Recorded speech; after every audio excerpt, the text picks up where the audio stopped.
So we've spoken about express terms. So now I want to talk about implied terms. So what is an implied term and when do we need one? Fill in a gap. Fill in a gap. Why would you ever need to fill in a gap? People aren't very good at making contracts. People aren't very good at making contracts. Well, quite seriously, why, Because people think everyone else knows what they mean, but they never do. And you can't contract for every possible contingency? You can't contract for every possible contingency, and nobody expects you to be able to contract for every possible contingency. And that's often where the issue is, isn't it? Is working out, did they leave this out because they didn't think of it? Did they leave it out because they couldn't reach agreement in relation to that piece? Or did they leave it out because it wasn't particularly important or they thought the risk was very low? If we think about contracts as a way of allocating risks between parties, then we can assume that the role of the contract maker is to identify what those risks are and for the parties themselves to determine who's best placed to take the risk. And often that's actually all a negotiation is working out who's best placed to take the risk. Because risks they can range from things like things that put the price up, things that make things take longer to do, that impact the way that a law is going to work. I mean, the law itself can be a risk. So if you're going to enter into a contract to raise cattle in Western Australia, changes to laws that relate to how that cattle can be moved from one part of the country to another or can be exported or sold to other countries, that can impact your cattle ranching contract. It can be something you've never thought about. I really need to think about better examples before I start. I don't know where cattle came from. Financial planning firm after the Royal Commission. Yes. Well, exactly. If you were buying, yeah. Well, imagine if, when was that Royal Commission called? Because it's actually less than a year ago, right? So less than a year ago, you had your financial planning firm and you thought you might sell it to somebody else. Imagine the terms and conditions that might be in that contract now that the buyer of that business might not have thought to ask for a year ago. Exactly, because you know the world changes, things. So sometimes the courts will fill gaps. Sometimes they won't. In an ideal world, you do not want a court to be filling the gaps for you. Neither party ever really wants that because it's taking control out of their hands. But there are some times that a court will fill the gaps. There is another set of implied terms, though, where it's not so much about filling gaps, but providing a normative standard. So that in particular is where we've got terms that are implied by, and some might even say required by statute. So much of the terms that are implied by law are codified now into statute in some way, particularly terms that are implied by law in relation to the sale and purchase of goods. But terms that are implied by law, as in the common law, parties can exclude their operation. In relation to terms that are implied by statute, the statute says whether those terms can be excluded or not. So again, Lestrange and Graucob is probably a really good example for thinking about that. The exclusion clause in that case was a broad exclusion clause that basically excluded warranties or requirements that might be implied by the common law in relation to the fitness of purpose for the goods. So as a general, the law will imply a term that if you sell goods, that they're fit for the purpose that you sell them for. As a matter of common law, you can exclude that. You can actually give no warranties as to fitness for purpose. in relation to consumer contracts now, the Australian consumer law says goods need to, you can't exclude that provision, goods need to be fit for the purpose for which they're sold. So let's just have a quick look at the overview.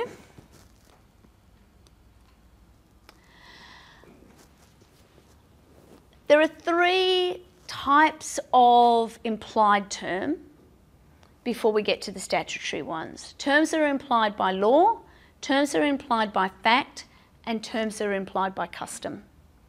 These are overlapping requirements.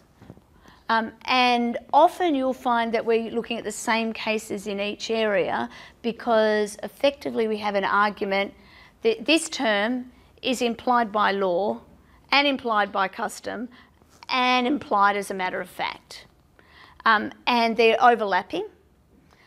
And you only have to get up on one in order to have the term or the gap filled in the way that you want to see it filled. So,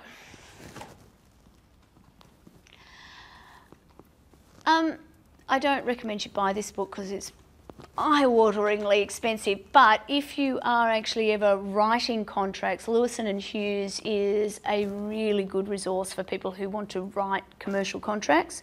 It really digs in. It was originally a British book, and so Lewison is a QC at the Inns of Court in London somewhere, and he advises in relation to contracts all the time. Hughes is an Australian QC, and so there's Lewison is the English version and Lewison Hughes is the Australian version. So they talk about it in this context. I mean, at the end of the day, you're trying when you're drafting contracts to avoid the need for a court to imply anything. The implication of a term into a contract depends on the presumed intention of the parties. So, and particularly when we're talking about terms that are implied in fact, the party's intention is absolutely crucial. So we're moving beyond intention to have a contract at all, but what their intention was as to the contents of that contract. In some cases, the intention is collected merely from the express words of the contract or from a combination of express words of the contract and some sort of surrounding circumstances. In others, it's collected from the legal nature of the relationship into which the parties have entered. So this is my little map of how I see those four things falling together. So terms that are implied by custom are the terms where there is an implication on the basis of some kind of entrenched norms relating to custom or usage. Terms that are implied by law are basically terms that have arisen as a consequence of the operation of precedent. Sometimes a term that's implied by law, you might actually have a term in the agreement, but the wording itself carries with it the collective wisdom of the precedent before it. So, for example, the term time is of the essence. If you include that term in your contract, time is of the essence, you will find that there is so much judicial consideration of that language that it's kind of a shorthand code for, doesn't matter how important it is, if you don't meet that deadline, turns out this is a condition and the other side can terminate the contract because of your failure to meet that deadline, even if you're only out by a minute. So it's, in that sense, it's not implying the term, but it's implying that meaning behind those words. Terms that are implied in fact are terms where on the facts of a particular case, a term is implied to give effect to the presumed intentions of the parties. Now, sometimes too, this is just filling in gaps in the sense of if we write down a contract where I agree to sell you my house, but I don't actually write in the details of the subject matter in there, but I've only got one house, we both understand what it is, the courts will fill in that gap. They'll make sense of the contract even though I haven't provided the absolute minutiae detail, because that is the presumed intention. Or that if I have an apple orchard and I agree to sell you apples, the first ton of apples, and it turns out that I then buy Granny Smiths, I've got Fuji's or something, I get Granny Smiths from Coles and give them to you, the court will assume a presumed intention that I'm going to sell you my apples in that context. Well, might not. And then lastly, terms are implied by statute, where the legislation has been enacted to imply particular terms into every contract of a particular class. So we'll look at that in the context of consumer contracts, but don't be fooled into thinking that consumer law is the only place where terms will be implied. Financial services law, there are a number of terms that are implied in that context. They're not terribly different, as it turns out, from consumer law, but different enough that they don't get followed very often. Door-to-door sales, again, that's actually coming from the same place. Telephone contracts, or contracts relating to telephony and infrastructure. There are all sorts of pieces of legislation that require certain terms to be included into contracts. Education contracts have terms that are required to be included in them. At this point here, Byrne and Australian Airlines, so categories of implied terms are not mutually exclusive. You will often see arguments that a term should be implied on the basis of one or more of the categories. So you don't have to pick one, you can go with more than one. So what's important? An implied term cannot contradict an express term. Implied terms fill a gap, they cannot undermine what is expressed. In relation to terms that are implied by statute, there's the exact opposite of that. So if a term is implied by statute and you cannot exclude that term, so let's use the Australian consumer law for example. So the Australian consumer law requires that a set of statutory guarantees is given in relation to the sale of goods. So there are 9 guarantees that always accompany every sale of goods that are covered by that Act. That Act also says you cannot exclude those terms and conditions, those implied terms and conditions, those statutory guarantees. So if you have a term that contradicts them in your document, that is the term that will be void, not the statutory warranties. An implied term will not necessarily be defeated by an entire agreement clause. But if the clause says implied terms are excluded, they might be defeated. That's unhelpful. I get that. Next week, we'll do a case study. We'll look at, and again, it's one of those cases, I think it's an unreported decision, technically, unless I find a better one, actually, between now and next week. But I like to use a case called Nifsan and Busky, which is a decision of the Supreme Court of Queensland in relation to a property development. And really the key question in that case is whether an entire agreement clause had efficacy or not.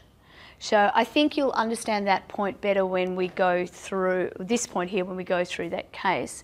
But an entire agreement clause is just a provision in a document that says to the world, this bit of paper is our entire agreement.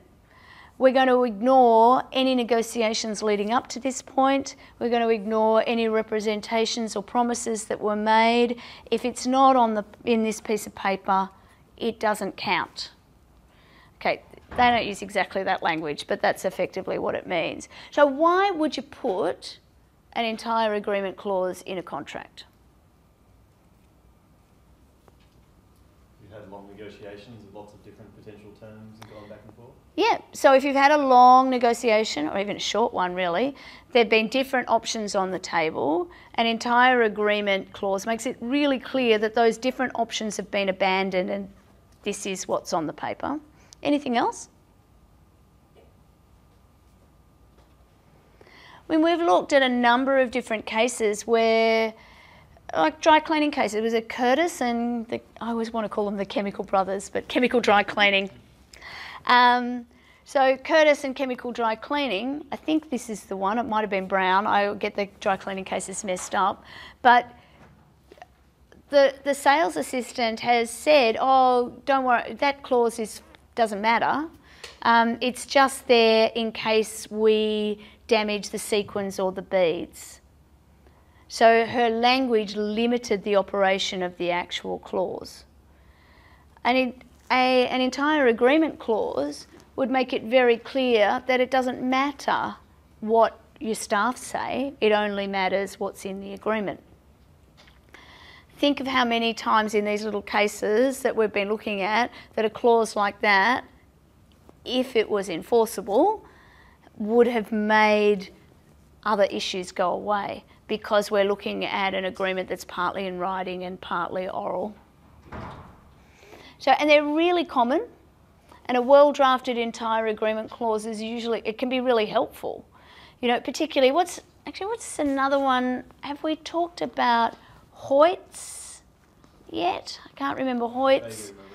The one where the collateral contract case, where they argued for a collateral contract. So Hoyts, can't remember who the other guy was, but basically they rented space for a cinema. And the lease itself said, we can kick you out. So shopping centre complex is owned by, or is leased by one group. They're subleasing the cinema complex to Hoyts. It's a 1911 or 1919 case, something like that. It's quite an old one. And Hoyts say, oh, what's this clause that says you can kick us out on only 2 months' notice or 4 months' notice, whatever it is. And the shopping centre head lessee says, oh, don't worry about that. We only need that if we can get, if we get kicked out, if our lease is terminated. A couple of years later, they terminate using that clause even though they haven't been kicked out.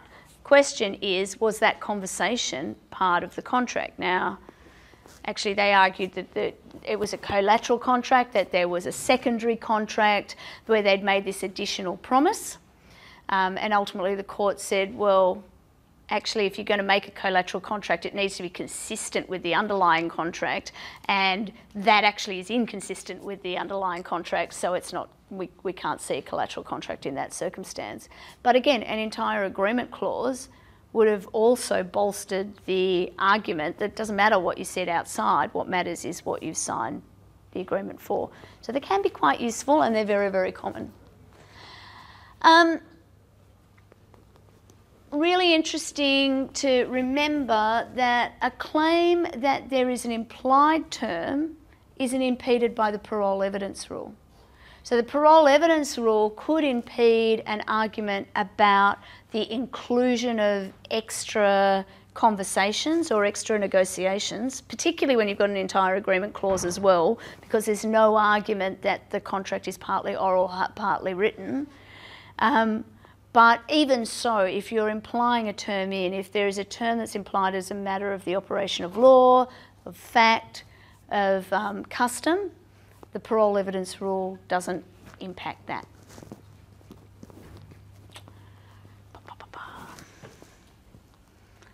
Questions, concerns, frustrations, comments?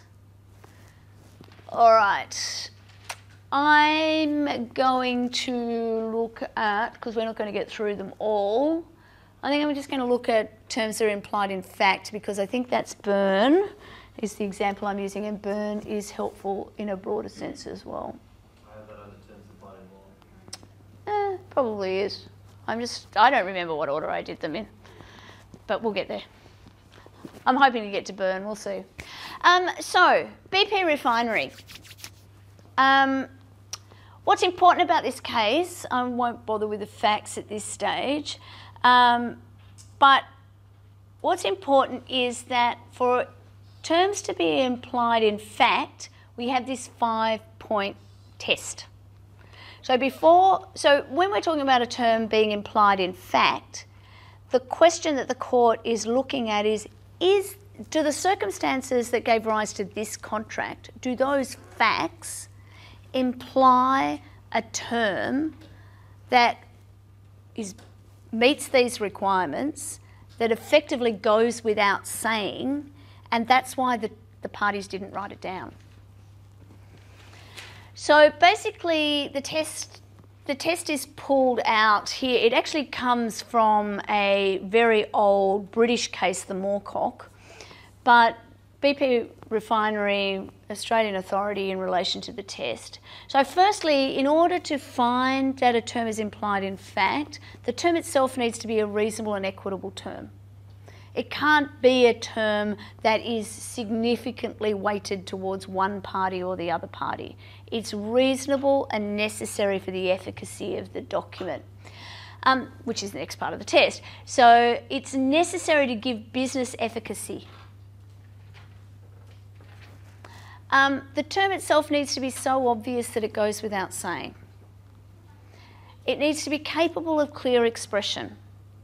So it can't be something that will require pages and pages and ifs and buts and if then this, then that, otherwise this, but not if that. And it needs to be a straightforward, clear expression. For example, I want to buy this water bottle from you.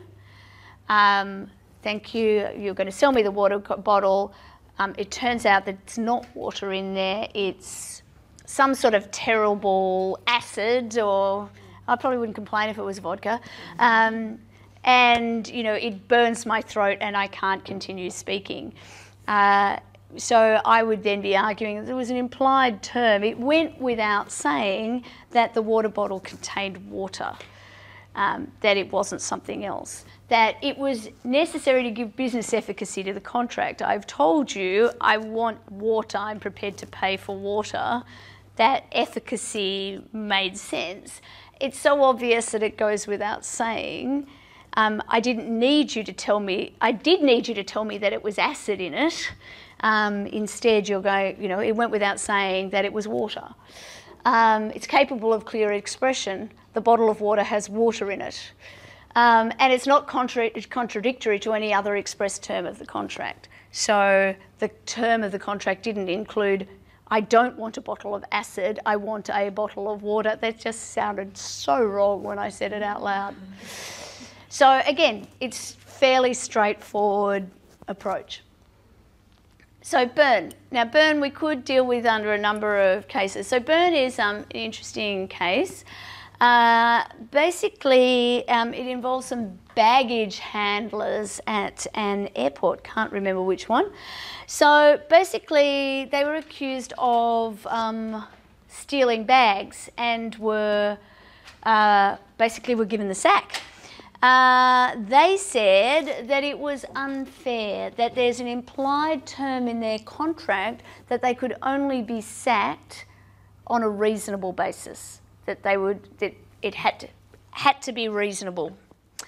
They also pointed out that the award that they were under said that it had to be reasonable, and that the award trumped the contract, and that the award included some financial penalties for breach. So effectively the question before the court was there an implied term in the contract that there needed to be reason attached to the firing of these staff members. So Justices McHugh and Gummo said that a term needs to be necessary for the reasonable or effective operation of a contract in the circumstances of the case.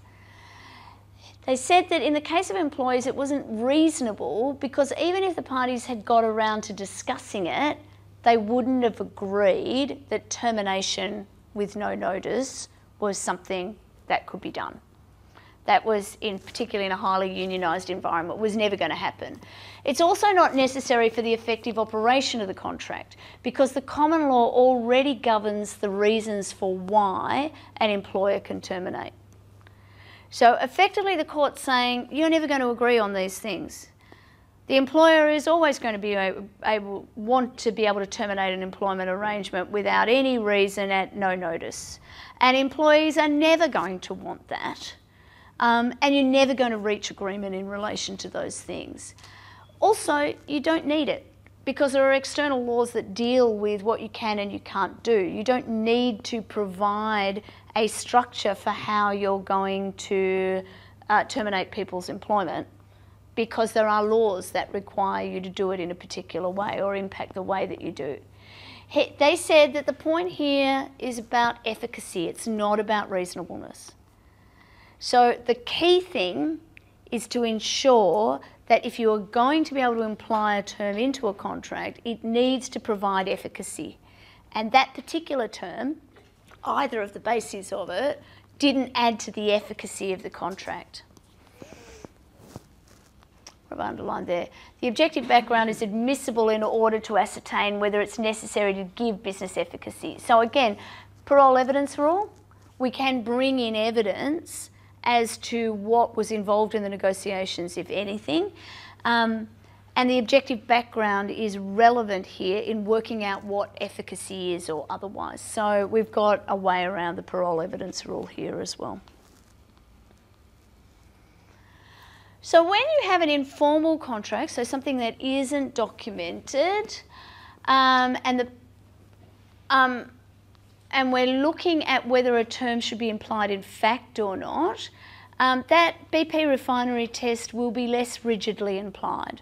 And efficacy or reasonableness will have more focus than when you've got a written document. So basically the courts look at this as, and I'm going to forget the Latin maxim for the moment, it'll come to me as I speak, but the court will work on the basis that it is better for a contract to be given meaning than not. So if it looks like a contract, the courts would prefer to read it in a way that made sense. But if there is no written contract, then they'll be much looser around looking at what the facts are to come up with something that's reasonable. So if the only sensible reading of a written document is fairer to one party than it is to the other, or blatantly unfair to the other party without a term being implied, the courts are still more likely to find that private law, because they're loath to create contracts. It is not the job of the court to write the contracts. The job of the court is to understand what they mean. But if there is nothing in writing, they're more likely to be driven by the fairness or the reasonableness principles.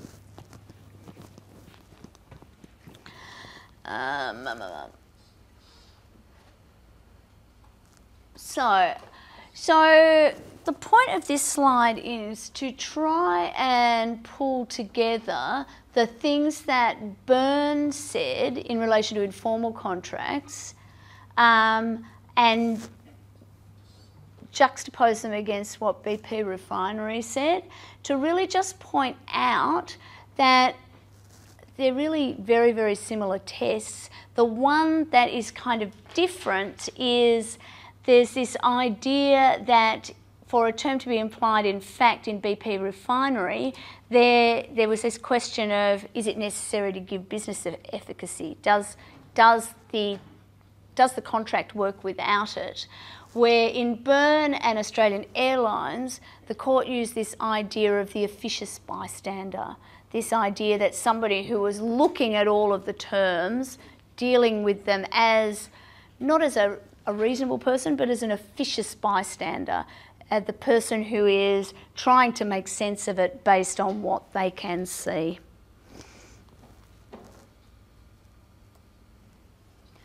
So, terms that are implied as a matter of law. This is a little bit more straightforward, I think. Terms are implied as a legal incident of all contracts of a particular class. So what we're doing here is we're looking at whether or not, what class of contract does this relationship fall within. So in relation to Byrne, for example, we're looking at the class of contracts as employment contracts.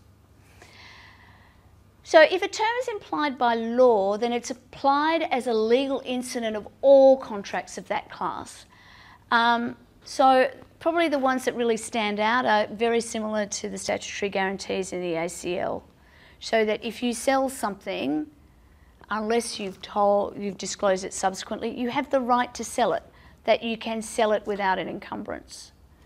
That the goods that you are selling will be reasonably fit for the purpose that they were sold for.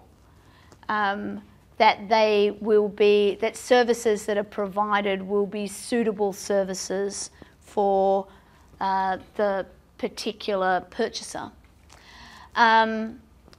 Other ones that have arisen over time are things like an implied promise that a landlord will maintain the common areas of a property, or that a port will be sufficiently deep for the boats that it allows into the port, which is just like fitness for purpose in some ways, in just different language. So, in order for a term to be implied as a matter of law, it needs to be applicable to a definable class of contract relationship, and it needs to be necessary to make sense. So where a court's asked to imply a term as a legal incident of a particular relationship, the test is whether, having regard to broader questions of policy, the term is a necessary incident of the particular class of a legal relationship. The answer is likely to be yes if, unless such a term is implied, the enjoyment of rights conferred by the contract would or could be rendered nugatory. It's the language in the cases, but null and void, worthless, seriously undermined in some way. So, over to you. What kind of examples can you think of where a term would need to be implied as a consequence of the class of legal relations?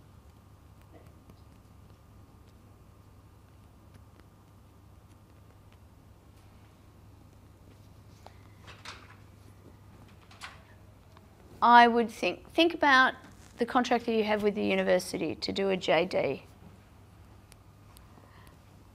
I suspect that there might even be an express term, I have no idea, but there is most likely an implied term that the subjects that are offered correlate with the subjects that you need in order to get admission, the Priestley 11 as they're called. And that the quality, that the exams and the assessment tasks that you get are of a comparable standard with other accredited universities, or even just that the university is accredited to offer that course. It probably doesn't say specifically we're accredited to offer you a law degree, but I think there would be an implied, I'm just guessing, that would make sense. There is probably an express term, but there might not be, that says that the work that you submit will be your own work and that you won't outsource it to somebody else or cheat. And probably the RMIT owns it after you submit it. Probably doesn't in relation to student work, does in relation to academic work, but it probably doesn't in relation to your work. But that would be an interesting thing, an implied term or otherwise. Yeah, I think it would suck if we thought we owned your work.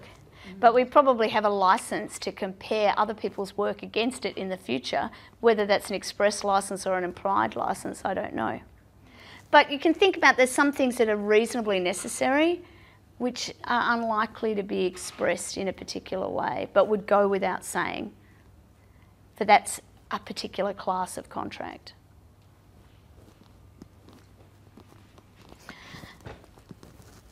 Oh, I'm really losing my voice today. So, how are terms that are implied in law different for terms that are implied as a matter of fact? Terms that are implied in law apply to all contracts of a relevant class, unless they're, so it's up to the parties to the contract to exclude that term. So if I'm thinking about just a term that's implied in law that goods will be of a merchantable quality, that's standard terminology. I could be selling you rotten apples for your compost. And so we would exclude that term. We would say these are not these apples that I'm selling you are rotting. You know, you might in fact be paying me to take them away. I might be paying you to take them away. You can take ownership of these apples, but they're not of merchantable quality, because I can exclude that. But as a general statement, a sale of goods, the goods will be of merchantable quality.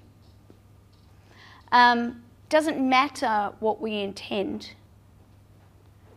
So the standard clause will always apply.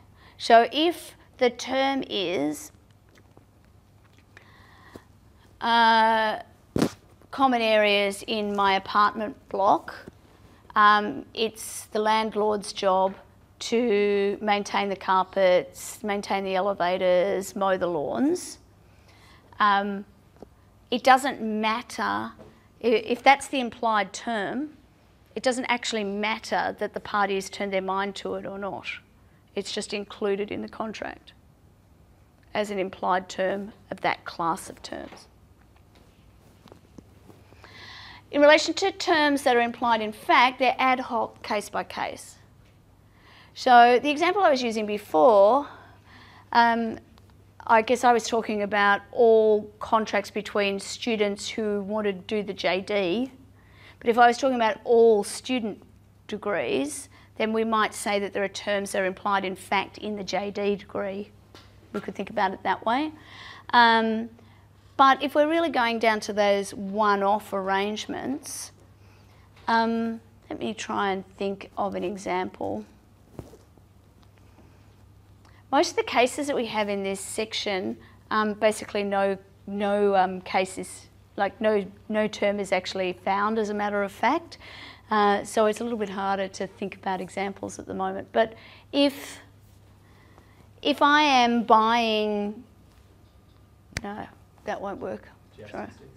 Jousting sticks. If I was to buy some jousting sticks, well, yes. Jousting sticks, I don't know that they need to be of merchantable quality. Well, that was a fit for purpose thing, wasn't it? Well, it depends on what the purpose was. But I might just be quiet about that till we've got everybody in. Oh, sorry, I'm having a senior moment today. It's really not a good week. I just keep saying that, and you just have to trust me that it's not a good week. But anyway, we're getting there. Now, it'll come to me. I'll come up with an example as I go. So what's important here is it's not based on intention. Okay, that these are terms that are implied over and over again. So again, it just goes to the class of contract. And we see them, where the law comes up is in lots of contracts relating to the sale of goods. Not as many, but still a class that relate to the sale of services. So, and often particularly professional services, so that there will be an implied warranty that the person who is providing the services is sufficiently skilled in the relevant art, for example. Quite a few that relate particularly to transport, also the movement of goods from one place to another, particularly when you're using stevedores and things like that, where it makes sense for things to be done in a particularly consistent way. If you're going to imply a term this way, you need to be able to show that there is a definable class, and the term itself needs to be recognised as a term that's suitable to be implied into that class, because it's reasonably necessary for things to make sense. Liverpool City Council and Irwin, I won't spend any time here, but again, this is an example of the court's finding that there was an implied term that the landlord had to look after common areas. There was a case last year, or possibly even earlier this year, where the Supreme Court in Victoria found that there was an implied term that any premises that were available for rent were of a habitable quality. So this is still, they're still making law in relation to this area. So that case, I can't remember the name of it at the moment, but it involved somebody who was in very low cost accommodation and they were renting at a very, very low rate in recognition of how bad the premises were. But, you know, apparently there were rotting floorboards, it had rat infested, it was slum housing. And the court found that there needs to be a minimum habitable quality before you can rent a house out. So this stuff is still being made. Breen Williams is quite a good case. I mean, I think people like this case because it involves artificial boobs, but it is kind of, it's a good case.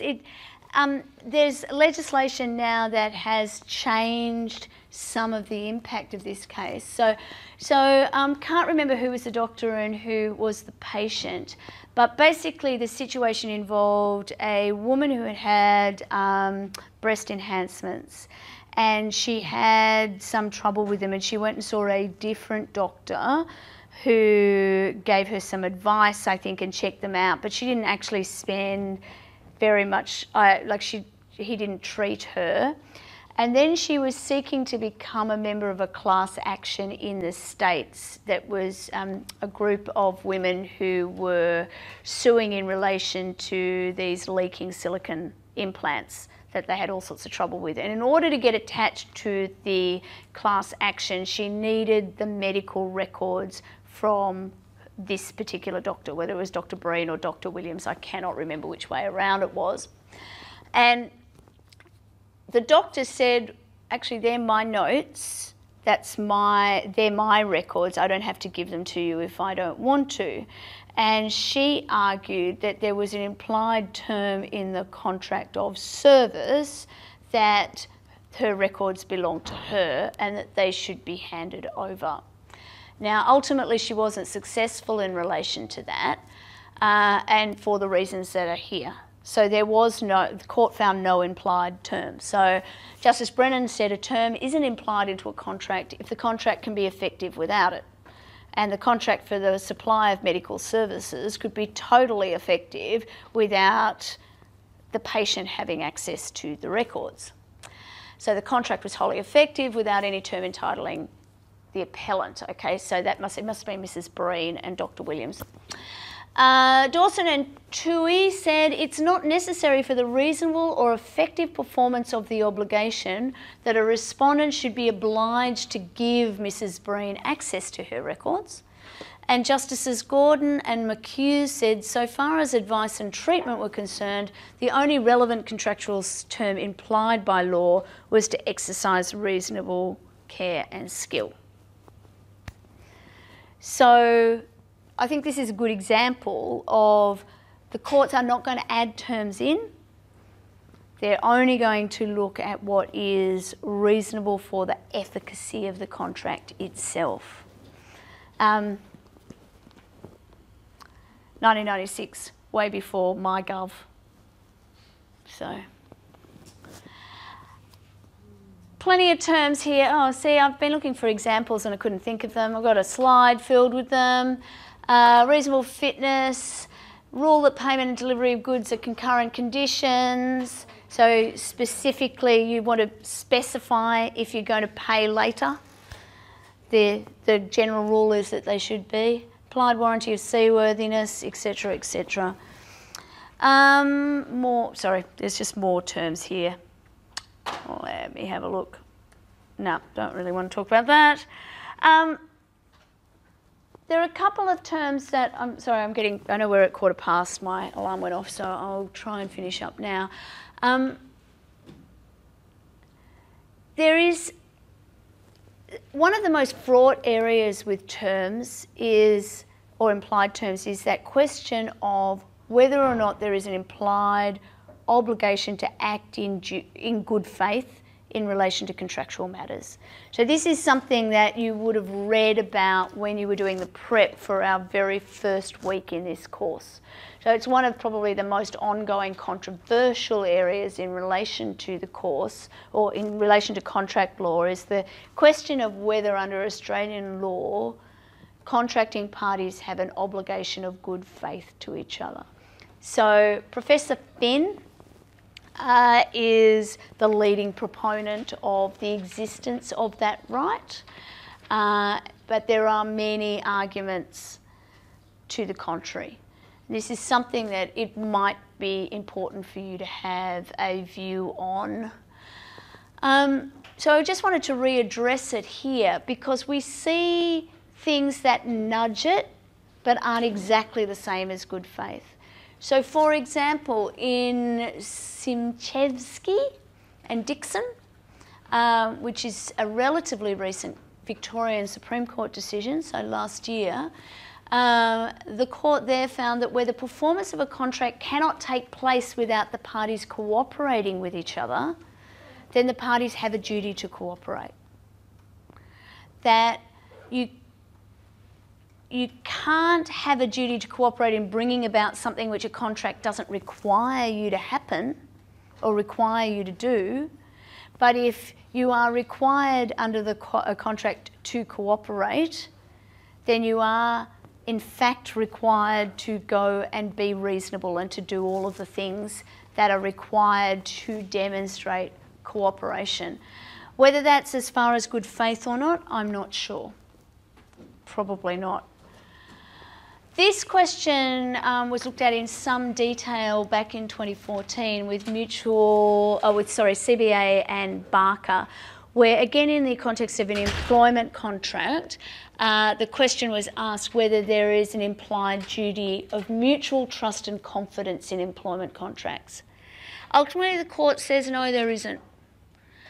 And really that's summarised there, that all implied terms in employment contracts are subject to statute again, same as Byrne and Australian Airlines. The question of whether or not it is necessary for an employer and employee to mutually trust and keep each other's secrets really was answered in the negative, that that's not necessarily, it's not a necessary incident of that class of contract. And then the real question though is it actually appropriate to create this effective quasi-good faith obligation in an employment contract situation or to imply it? And the courts found, well, that the law-making role of a court is limited. If the government decides that this is an obligation that needs to be included in all employment relationships, then the government needs to change the law to be explicit about that. And that creating broad normative standards is not something the court should do lightly. It can fill gaps in a specific contract in a particular way, but it's not there to create a minimum standard. So if you want an employment contract where your employer is required to trust you and keep your secrets, or if you want your employees to be trustworthy and to trust you and to keep each other's secrets, then you need to actually put explicit statements like that into the contract itself. So I'm going to finish there because I feel like I'm just rattling off more information and more facts. There are desk lectures on all of this stuff. Next week, there are also desk lectures for next week as well. And we'll be back into oh no, there's no desk lectures for next week. No, there are not for exclusion clauses. So we've got desk lectures for this week, but we will be doing some activity stuff in next week as well. I think I'll also share with you the quiz that I created for this week as well, so you can do that on your own time. Just got to find a way to do that. Have a safe and productive week, people. And it's just an assignment. It's fine. You guys will be awesome.